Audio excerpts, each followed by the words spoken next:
One day Jesus left the house and went to teach the crowds that had gathered around him. There were so many people that he had to get into a boat and sit down, while the crowd remained on the shore, listening to him in silence. It is in this peaceful yet vibrant setting that Jesus told one of the most important parables about the heart, the parable of the sower. Behold, he began, a sower went out to sow. The people looked at one another. Many of them were farmers, familiar with the land, the seed, the seasons. They knew well what it meant to sow in hope and eagerly await the fruit. Jesus continued. As he sowed, some seed fell along the path. The birds came and ate it up. The people imagined the path hardened by footsteps, where the seed could not enter the ground. It was left on the surface, exposed, vulnerable. The birds came quickly and took it. Another part, Jesus said, fell on rocky places where it did not have much soil. Tares sprang up quickly, but because it had no root, when the sun came up and scorched it, it withered. Many of those listening had seen such places, thin soil over rock. The seed sprouted quickly, but without roots, it withered at the first heat. Another part fell among thorns. The thorns grew up and choked it. The thorns, aggressive, relentless, devouring any other plant. Just as worries, desires, and burdens can choke a person's soul.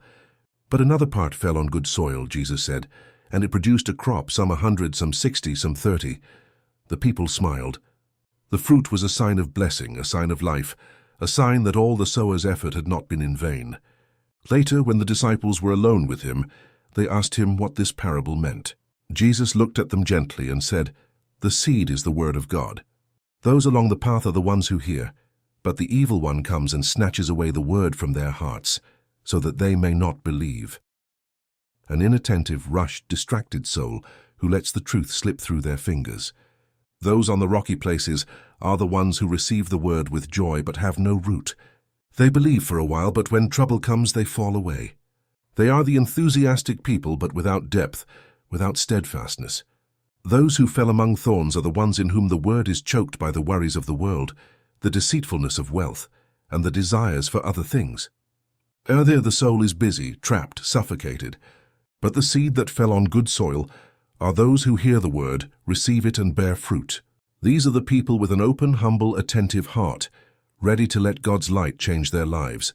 Thus Jesus not only spoke to them about agriculture, but about the heart. Every person is a soil. Every heart is a place where the word falls. And every life can become a fruitful field, if it receives, keeps, and lives the truth of God.